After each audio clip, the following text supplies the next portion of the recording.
Welcome to A Climate for Change, a program highlighting what you can do to help fight against climate change. My guests today are Pamela Shea and Megan Shaver, behavioral analysts from St. Lawrence College.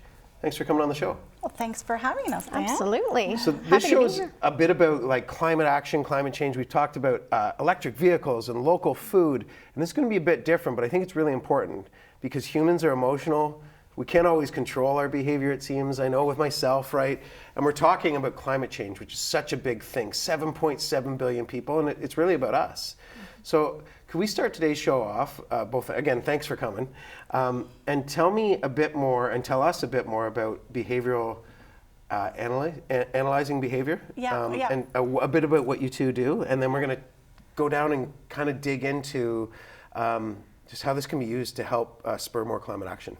Sure. Sounds good. Yeah. So Megan and I are both board certified behavior analysts, which just means that we study applied behavioral analysis and we apply that. And basically what that is, it's a learning theory where we look at contingencies that happen before and during and after behaviors that can predict how we behave.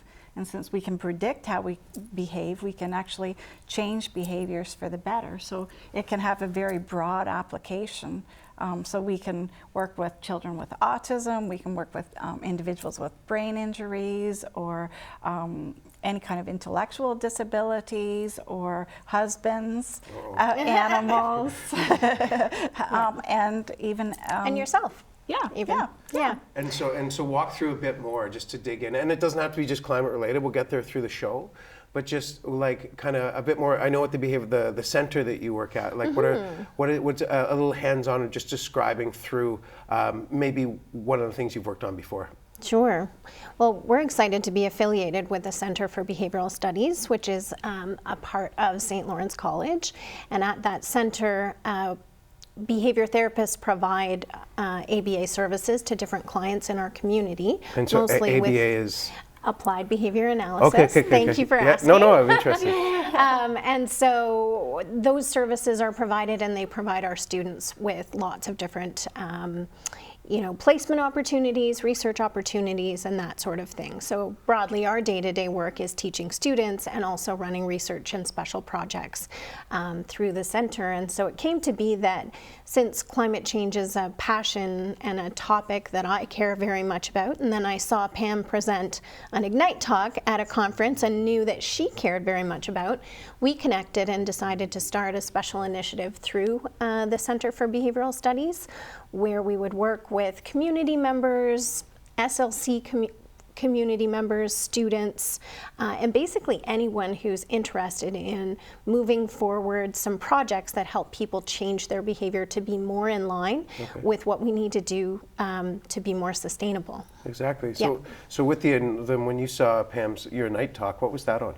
It was about using applied behavioral analysis to change some of the world issues that were around us. So not just climate change, but women's abuse and including climate change as well. And so what would that look like for because I'm I'd say very common in this. I think I understand the idea, but just to break it down, could you walk through just the idea of applying kind of the analysis, I guess, to one of these issues? To the issue of climate change. That's very broad, and so here we would look at narrowing it down and understanding why the behaviors are happening.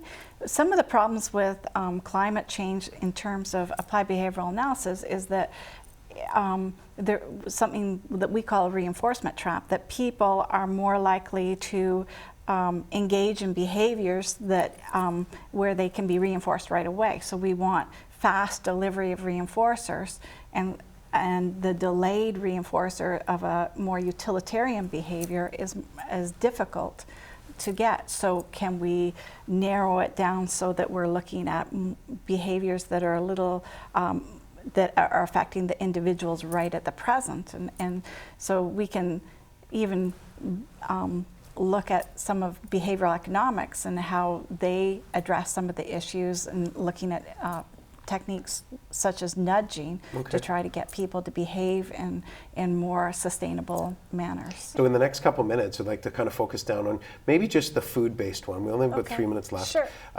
So sorry, we kind of Oh, went I through, have to hurry. yeah, I know. So we'll have to talk. Well, it's been really good. But let's talk a little bit about this in action and what you're Yeah. going to be working on. Yeah, so this is the first research project that we're getting off the ground, and we'll have to come back and talk about the residence one. For sure.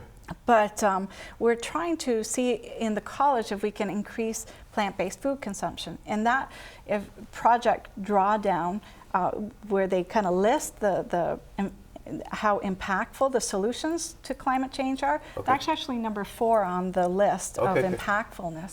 So this was where we thought we'd start. Yeah. And we used some of the strategies that we talked about. So we would look at the salience and making the area more visual, and I brought pictures of the new foods that we have, and they're called soulful bowls. Okay. And so there's 3 target plant-based food bowls.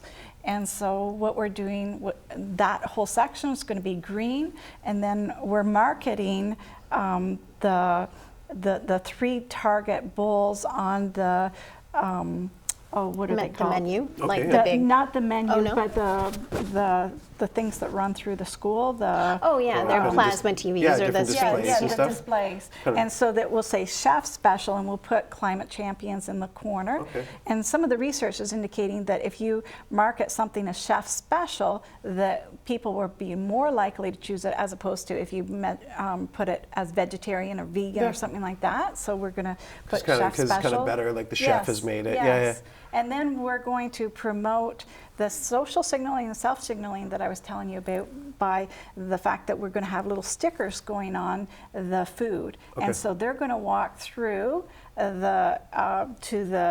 walk through the whole cafeteria with the sticker on it that says climate champs. And Okay. we even have a little button that says, yo, you're a climate champ Okay. if you're doing it. And it's not to reinforce the behavior, it's to establish that relationship between a climate champ and that they're actually purchasing this particular food as a climate. Well, and I know that the Canada, the health or the new food guide also is very heavy in plant-based foods. I mean, it's Absolutely. also just it's healthy for us too, That's right? right. That's right. And if any person can just increase their consumption, I mean, we're not sitting here to say everybody's got to give up meat. Oh, gosh, That's no. unrealistic. Yeah. People can't do that, but they can eat a plant-based meal a couple times a week, Oh, exactly. and that That's can right. make a difference. Well, and we That's see it as a health. It's tying to health too, right? Yeah, like that's it's right. heart disease. That's right. And For you sure. talk about the population increasing Yeah. exponentially.